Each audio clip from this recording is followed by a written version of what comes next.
नमस्कार साथियों, मैं कुणाल आप सभी का संस्कृति आईएएस यूट्यूब चैनल पे स्वागत करता हूं। आज की वीडियो में हम लोग बात करने वाले हैं पश्चिम बंगाल से जुड़े हुए एक महत्वपूर्ण पक्ष के बारे में।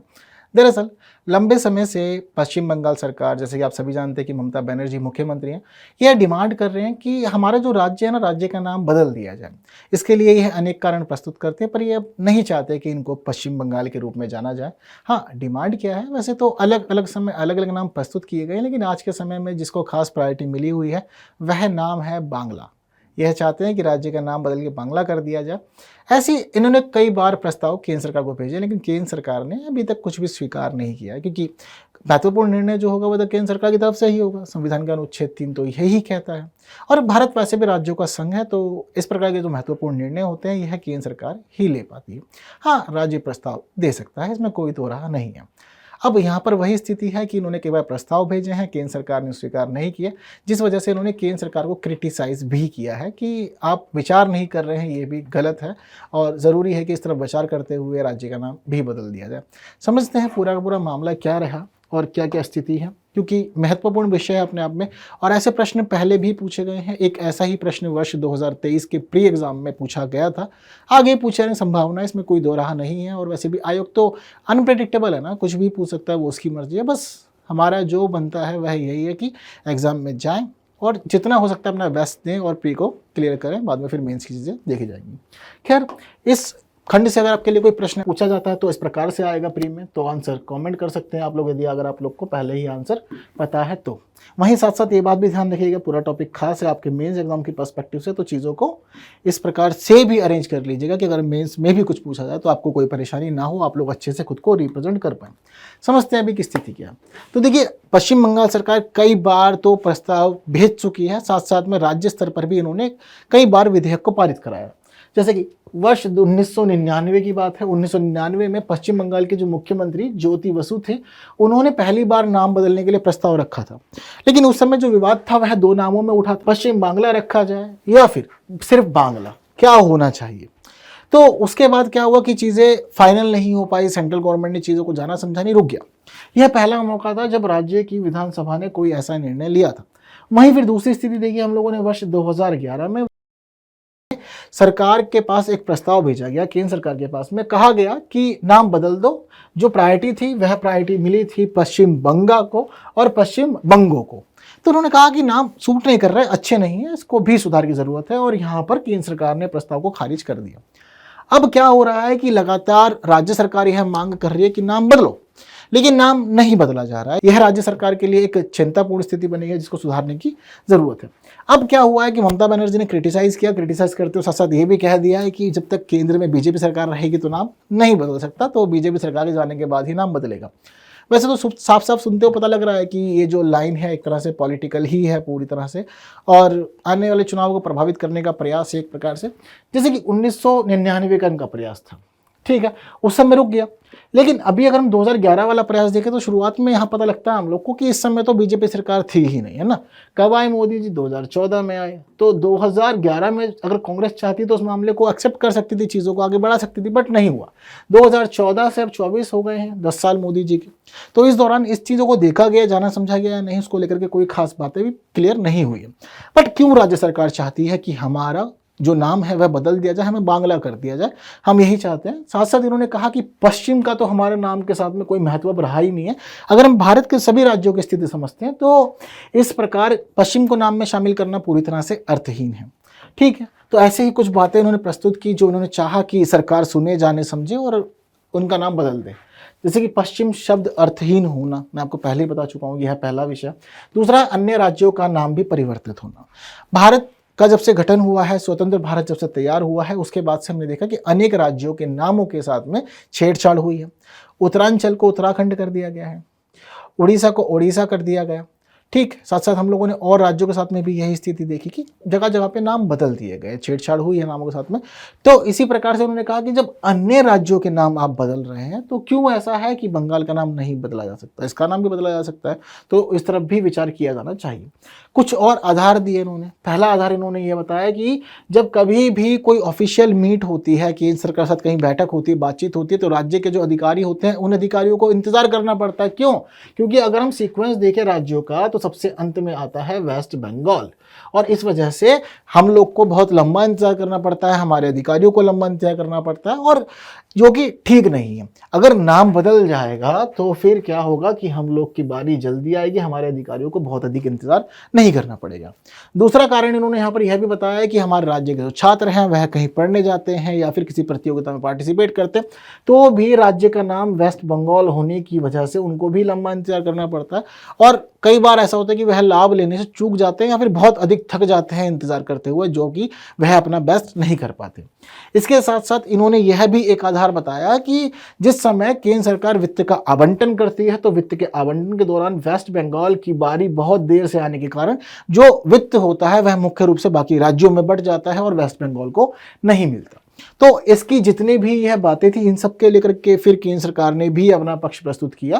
केंद्र सरकार ने पश्चिम शब्द वाले जो बात थी उसको लेकर के कोई नहीं जवाब दिया है। अन्य राज्यों का नाम बदला, ठीक है, विचार किया जा सकता है, इस तरफ भी कोई दो राह नहीं है। साथ साथ यह जो स्थिति है कि हमारे जो अधिकारी हैं उनको वेट करना पड़ता है, प्रतिनिधियों को वेट करना पड़ता है वहां पर बैठक के लिए, उनसे मीटिंग करने के लिए, तो इसको लेकर के केंद्र सरकार ने कहा कि ठीक है, आप चाहते हैं कि अल्फाबेटिकली चीजें जो है वह आपके पक्ष में हो जाए, आपके अधिकारियों को वेट ना करना पड़े। पर आप यहाँ पर स्थिति समझिए कि आप लास्ट हैं, लेकिन ऐसा नहीं कि आप सिर्फ अकेले हैं, वहां पर और भी राज्य हैं, जैसे कि उत्तराखंड है, उत्तर प्रदेश है, ये राज्य भी ऐसे हैं जो आपके साथ ही हैं, लेकिन इन्होंने आज तक इस प्रकार की कोई शिकायत प्रस्तुत नहीं की कि इनको भी परेशानियां या इनके जो प्रतिनिधि हैं, जो अधिकारी हैं, उनको बैठक के लिए इंतजार करना पड़ता है। ये अर्थहीन बात है। छात्रों वाली स्थिति भी उन्होंने इस प्रकार कहा कि देखिए, कोई भी स्थिति होगी तो कोई ना कोई हमेशा अंत में रहेगा, कोई ना कोई हमेशा प्रथम रहेगा, इसमें कोई दो राह नहीं है। तो आप इस प्रकार की जो बातें हैं, इस प्रकार के आधारों के साथ में नाम परिवर्तन नहीं करवा सकते। कोई ठोस आधार देंगे तो बिल्कुल चीज़ों को स्वीकार करेंगे। आप ऐतिहासिक आधार दे सकते हैं, सांस्कृतिक आधार दे सकते हैं, जनसामान्य का विचार बता सकते हैं, तो उसके आधार पर सोचा जा सकता है। पर ये बातें जो हैं वह काफ़ी ज़्यादा तुच्छ हैं अपने आप में। वहीं वित्त आवंटन को लेकर के भी बोला गया है कि ऐसा कुछ नहीं है कि मतलब जो पहले आएगा पहले पाएगा। यहाँ पर जब कभी भी राज्यों को वित्त आवंटित किया जाता है तो यह पहले आओ पहले पाओ के आधार पर नहीं होता है। यहाँ पर पहले से ही सभी राज्यों का स्थान होता है, सभी के लिए चीज़ों को फिक्स किया जाता है, और जो भी चीज़ें फिक्स होती हैं उन्हें सभी राज्यों तक पहुँचाया जाता है। तो आपके जो आधार हैं वह ठीक नहीं है, पहले आप आधार ठीक तैयार कीजिए, उसके बाद में हम सोचेंगे कि राज्य का नाम बदला जाना चाहिए या नहीं बदला जाना चाहिए। आप सभी को पता है कि वेस्ट बंगाल नाम क्यों पड़ा था, इतिहास सबको पता ही है ना। देखिए, वेस्ट बंगाल जो था एक महत्वपूर्ण हिस्सा था, बंगाल के रूप में ही जाना जाता था उस समय उसको, जिस समय देश आज़ाद नहीं हुआ था।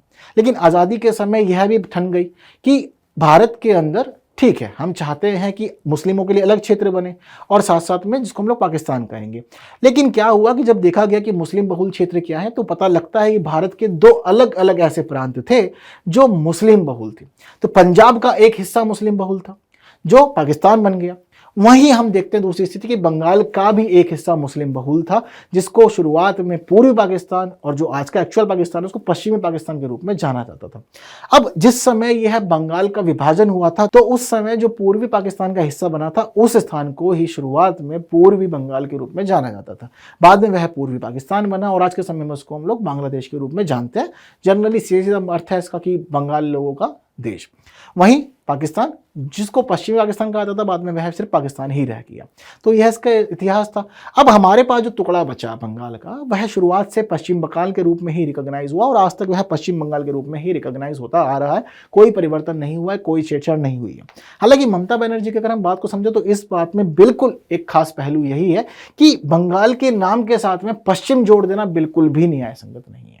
तो इसको हटाया जा सकता है और बंगाल रखा जा सकता है, फिर बांग्ला भी, इसमें भी कोई परेशानी नहीं है। लेकिन इस पूरी प्रक्रिया को अंजाम देने के लिए एक खास प्रक्रिया निर्धारित है हमारे देश में।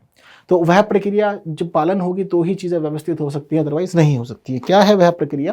तो देखिए, प्रक्रिया के मामले में जो स्थिति है वह यह है कि संविधान के अनुच्छेद 3 में सारी बातें कही गई हैं। अगर कभी भी कोई राज्य चाहता है कि उसका नाम बदला जाए तो उसको पहले एक प्रस्ताव तैयार करना होगा। हालांकि यह प्रक्रिया दोनों ही स्तरों पर हो सकती है। संसद अपने स्तर पर भी शुरू कर सकती है, राज्य विधानसभा अपने स्तर पर भी शुरू कर सकती है। लेकिन क्या होगा कि अगर कभी भी राज्य विधानसभा ऐसा कोई भी कार्य शुरू करेगी तो उससे पहले चीज़ों के लिए केंद्र सरकार की ही मदद लेनी पड़ेगी, प्रस्ताव संसद के पास भेजना पड़ेगा। संसद के पास अगर प्रस्ताव जाता है तो संसद उस स्थिति में केंद्रीय गृह मंत्रालय को वह प्रस्ताव सौंप देती है। केंद्रीय गृह मंत्रालय की जिम्मेदारी है कि जितने भी हितधारक हैं, विदेश मंत्रालय, रेल मंत्रालय, कानून और न्याय मंत्रालय, इंटेलिजेंस ब्यूरो, डाक ब्यूरो, भारतीय सर्वेक्षण और भारत के रजिस्ट्रार जनरल, इन सभी से बातचीत करेगी। बातचीत क्यों करनी है? क्योंकि देखिए भारत का इतिहास अब एक अच्छा खासा लंबा इतिहास हो गया। इन सबके पास में ना हर एक राज्य की यूटी की डिटेल्स है। अब किस प्रकार से है, ये सब जितने भी विभाग हैं, यह सारे विभाग उस भूखंड को वेस्ट बंगाल के रूप में जानते हैं। तो इन सबसे बातचीत करनी पड़ती है कि मान लीजिए वेस्ट बंगाल को हम बांग्ला कर दें तो कितना खर्च आएगा, चीज़ों को कैसे कैसे बदला जाएगा, कहाँ कहाँ क्या क्या स्थिति रहेगी, बदला जाना चाहिए या नहीं, कोई प्रभाव पड़ेगा या नहीं, वह सभी बातें इनके साथ में की जाती। तो गृह मंत्रालय प्रस्ताव को लेकर के विचार करता है, बातचीत करता है, इनसे पूछता है कि आपको कोई आपत्ति है तो बताइए, यदि आपत्ति नहीं है तो आपको भी हर जगह पर फिर चीज़ों को मैनेज करना पड़ेगा, आपकी भी जिम्मेदारी बनेगी, तो आप क्या कहते हैं? तो जब यह सभी लोग अग्री कर जाते हैं, कहते हैं कि ठीक है कर दीजिए, तो जब यहाँ से अप्रूवल मिल जाता है, अप्रूवल मिल जाने के बाद क्या होता है कि राज्य की तरफ से जो सरकार के पास में प्रस्ताव आया था वह प्रस्ताव अब एक तरह से एक्सेप्ट हो गया। लेकिन प्रस्ताव से सब कुछ तो नहीं होगा, प्रस्ताव को बदला जाएगा अब एक विधेयक के रूप में, और जब वह विधेयक बनेगा तो विधेयक संसद में पेश किया जाएगा। लेकिन संसद में पेश करने से पहले जरूरी है कि वह राष्ट्रपति की अनुमति ले। जब वह राष्ट्रपति की पूर्व स्वीकृति ले लेता है प्रस्ताव, यानी कि जो विधेयक होता है वह पूर्व स्वीकृति ले लेता है, उसके बाद उसे राज्य के पास भी भेजा जाता है। एक लिमिटेड टाइम दिया जाता है, राज्य के विचार भी सुने जाने समझे जाते हैं कि राज्य की क्या राय है। जैसे कि पहले ही यहाँ पर तो वेस्ट बंगाल अग्री कर रहा है कि बांग्ला कर दिया जाए, तो उस स्थिति में क्या होगा कि वह वहां से हाँ करके भेज देंगे। पर मान लीजिए अगर उन्होंने ना भी कर दी तो क्या होगा? कोई खास फर्क नहीं पड़ने वाला, क्योंकि राज्य का जो विचार होता है मात्र सुझाव होता है और यह सरकार पर बाध्यकारी नहीं होता, सुना जाना सकता है, ऐसी कोई समस्या नहीं। मतलब ठीक है, हम किसी से बात कर रहे हैं, उसका पक्ष सुन जान रहे हैं, ये हमारी इच्छा, लेकिन हम मानेंगे या नहीं मानेंगे यह भी हमारी इच्छा, इसमें कोई ज़बरदस्ती नहीं कर सकता हमारे साथ में। यह पूरा पूरा मामला रहा। तो इस प्रकार से कहानी चलती है। फिर अगर राज्य अपना विचार देता है, चाहे पक्ष में दिया, फिर पक्ष में बाध्यकारी नहीं है तो भी कोई बात नहीं, प्रस्ताव जो है वह प्रस्ताव संसद में रखा जाता है, संसद से पारित हो जाता है, तो पारित होने के बाद राष्ट्रपति की मंजूरी और उसके बाद में फिर राज्य का नाम परिवर्तित। यही है पूरी मुख्य व्यवस्था हमारे देश के अंदर जो उल्लिखित है भारतीय संविधान के अनुच्छेद 3 में। तो इस प्रकार से होता है पूरा कार्यक्रम, किसी का भी नाम बदलने का। और भी बहुत सारी चीजें हैं संविधान के अनुच्छेद 2 और अनुच्छेद 3 दोनों ही इस मामले में खास है। अनुच्छेद 2 नए राज्यों की बातें करता है, लेकिन अनुच्छेद 3 बात करता है कि भारत के जो भी वर्तमान भूखंड है, राज्यों की जो सीमा है, उनको बदलना है, उनको तोड़ करके 2 बनाना है, या कोई 2 राज्यों की सीमाओं को मिला करके उनको कुछ हिस्सा मिला करके उसको कोई एक अलग रूप देना है। तो यह सभी काम इस प्रकार से होते हैं। तो यह पूरी की पूरी व्यवस्था चलती है। इतना क्लियर है, बहुत सिंपल है, लेकिन क्वेश्चंस अनेक बार पूछे जा चुके हैं, आगे भी पूछे जाएंगे, इसमें कोई दोहरा बिल्कुल भी नहीं है। मामला क्लियर है। जिस समय ममता बनर्जी ने बातचीत की थी कि भाई हमारा नाम बदलो, चीज़ों को सेटल करो, और गवर्नमेंट को क्रिटिसाइज किया, तो इसके साथ साथ उन्होंने कुछ और बातें भी प्रस्तुत की। जैसे कि उन्होंने एक यहाँ पर यह विचार भी दिया है कि बंगाली भाषा भारत की एक बहुत पुरानी भाषा है। लगभग हम स्थिति समझते हैं तो 3री शताब्दी 4थी शताब्दी से बंगाली का उल्लेख हम लोग अलग अलग जगह पे देखते हैं। बंगाली में अनेक ग्रंथ जो लिखे गए हैं वह भी हमें मिलते हैं। तो भारत की एक पुरानी भाषा है, एक खास भाषा है भारत की, जिसका अपना खुद का एक इतिहास है, और यह एक मानक है किसी भी भाषा को शास्त्रीय भाषा का दर्जा देने के लिए।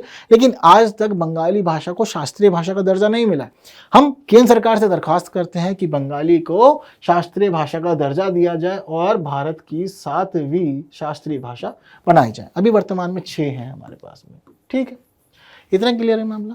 इसके साथ साथ पश्चिम बंगाल के अंदर एक खास मेला लगता है। यह जो सुंदरबन वाला क्षेत्र है वहां पर लगता है, जिसको कहते हैं गंगा सागर मेला। इस मेले की खास बात यह है कि एक वर्ष में लगभग 1 करोड़ लोगों के आने की उम्मीद होती है। मकर संक्रांति के अवसर पर यह मेला लगता है।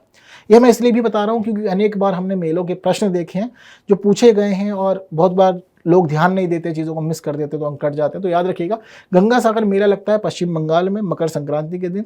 पिछले साल यहाँ पर 80 लाख लोग आए थे। अब की बार की उम्मीद थी कि 1 करोड़ तक संख्या पहुंचेगी ये वाली। तो ममता बनर्जी ने उसको लेकर के भी पक्ष प्रस्तुत किया है कि हमारा जो मेला है यह राष्ट्रीय मेला नहीं है देश का, हम चाहते हैं कि इसको राष्ट्रीय मेले के रूप में मान्यता दी जाए। और इन्होंने यहाँ पर यह भी पक्ष प्रस्तुत किया कि कुंभ का मेला जो होता है वह प्रतिवर्ष नहीं लगता। तो कुंभ का मेला प्रतिवर्ष नहीं लगता, उसके बावजूद उसको राष्ट्रीय मेले का दर्जा दिया हुआ है। लेकिन हमारा मेला हर वर्ष लगता है, हमारे लिए बहुत ज़्यादा खास है, लेकिन आप अभी भी इसको राष्ट्रीय मेले का दर्जा नहीं दे रहे। ज़रूरी है कि इसको भी राष्ट्रीय मेले का दर्जा दिया जाए। तो यह एक खास मांग थी। तो यह मांग भी पता होनी चाहिए कि राज्य सरकार क्या सोचते हैं किस एक पक्ष को लेकर के। चीज़ें क्लियर हैं सारी। तो हर एक बात को लेकर के नोट्स ज़रूर बना लीजिएगा, आपके एग्जाम के लिए खास हैं। तो अब आप लोग इस प्रश्न का उत्तर देने में सक्षम हैं, जल्दी से इसका आंसर कमेंट कर दीजिए। वहीं इसके साथ साथ अपने मेंस के नोट्स भी ज़रूर बना लीजिएगा, ताकि कहीं भी बातचीत हो तो आप लोग परेशान ना हो और आप लोग अच्छे से आंसर लिख पाएँ। ठीक है, सेशन पसंद आया तो बाकी साथियों तक जरूर शेयर करना है, वीडियो को लाइक किए बिना भी नहीं जाना है बिल्कुल। और आप लोग को आंसर भी चाहिए होगा तो देखिए आप लोग की स्क्रीन पर है। उम्मीद करता हूं कि आंसर सही रहा होगा, आप लोग को जवाब देने में परेशानी नहीं आई होगी। अगली वीडियो में हम लोग फिर मुलाकात करेंगे कुछ नई बातों के साथ, लेकिन तब तक के लिए मुझे विदा दीजिए। Thank you so much.